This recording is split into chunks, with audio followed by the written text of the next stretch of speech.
Hola a todos, bienvenidos a el video de la clase de hoy, en el que vamos a expandirnos un poco en el tema que vimos en la clase anterior y un poco de lo que es el tema de la clase que compete el día de hoy. Vamos a ver lo que es el orden conservador, que se va a extender entre 1880 y 1916, ¿sí?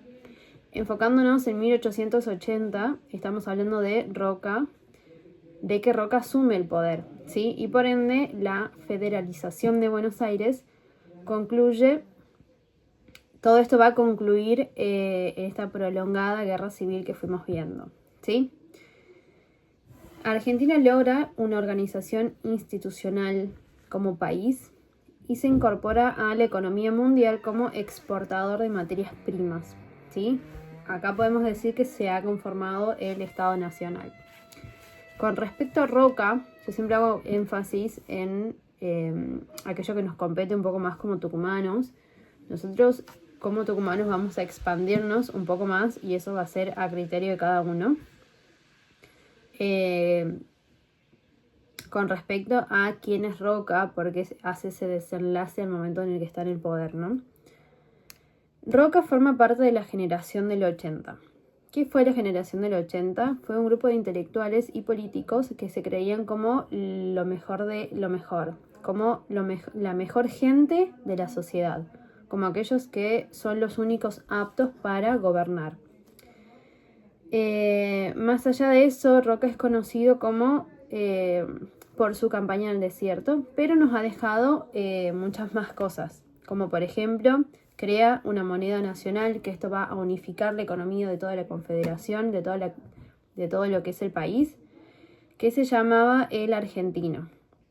También crea el registro civil, cosas que en su momento estuvieron en manos de la iglesia, como el registro de nacimientos o registro de defunción, pasan a manos de Roca.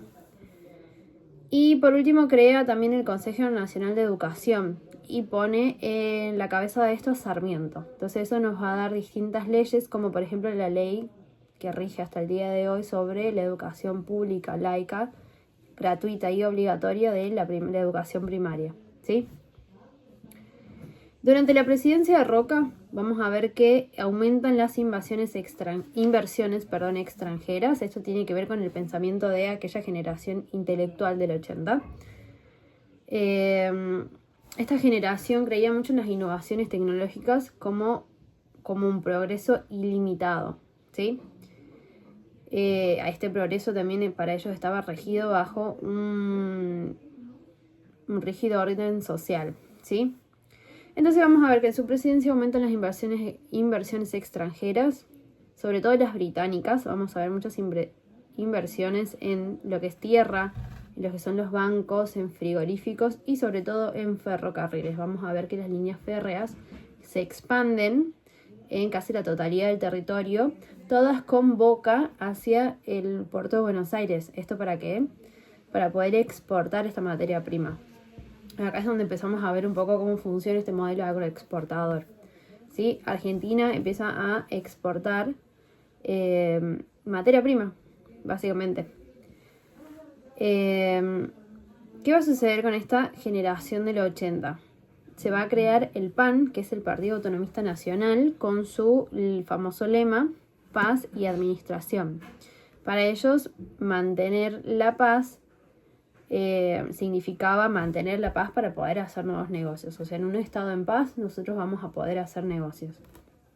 ¿Qué es lo que pretendían? Y con todo esto de la revolución industrial y una cuestión un poco más global de lo que estaba pasando, vamos a ver que se desarrollan nuevos métodos de transporte. Entonces vamos a ver que empiezan a haber mucho más movimiento de inmigrantes. Se empiezan a mover inmigrantes de un continente a otro en búsqueda de mejores oportunidades. ¿Qué es lo que sucede acá? Esta generación del 80 pretendían una inmigración anglosajona, o sea, para que mejore la cultura.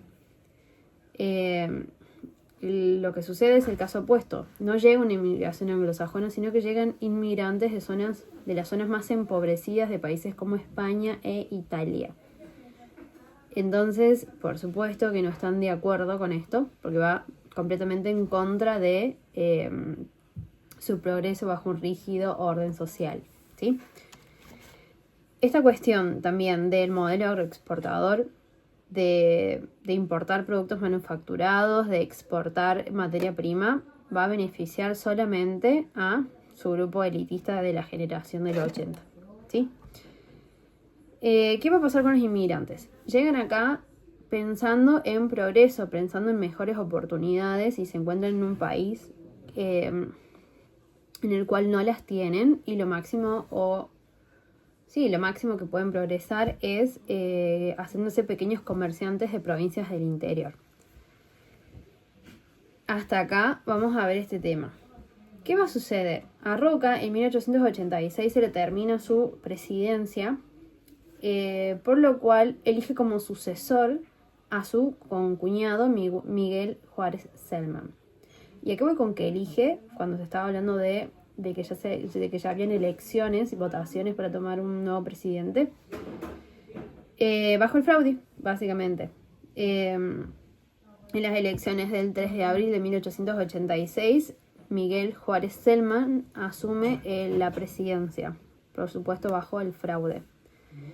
Celman tenía una política mucho más liberal y lo que va a hacer es que va a comenzar a privatizar los servicios públicos. ¿A quién va a beneficiar esto? Por supuesto, sus amigos del poder, que luego se empieza a crear un grupo que se llama los grupos juaristas, ¿sí?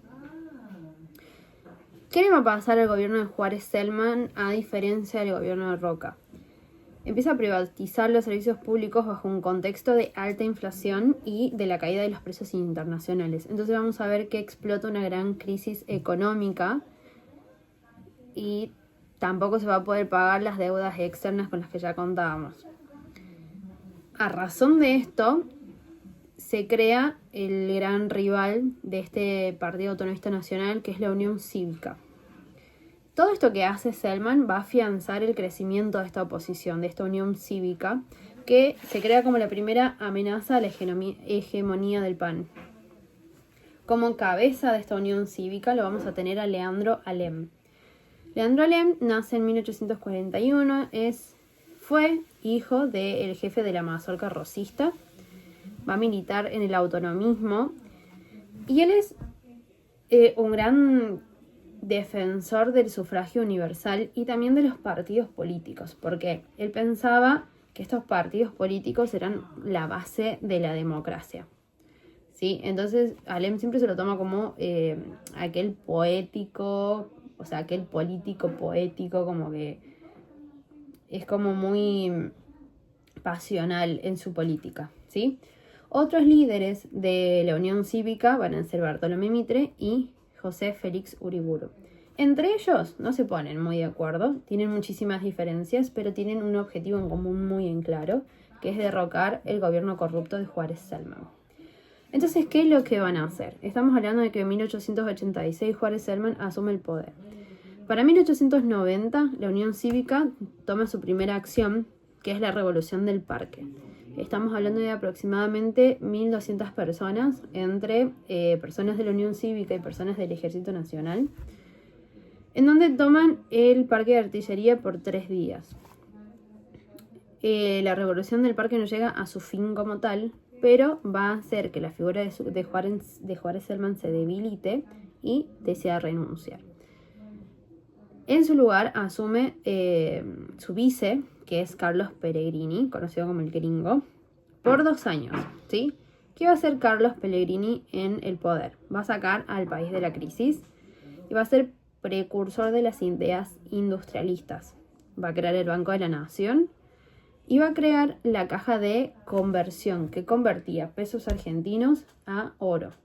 Entonces es como el inventor de la convertibilidad, algo así.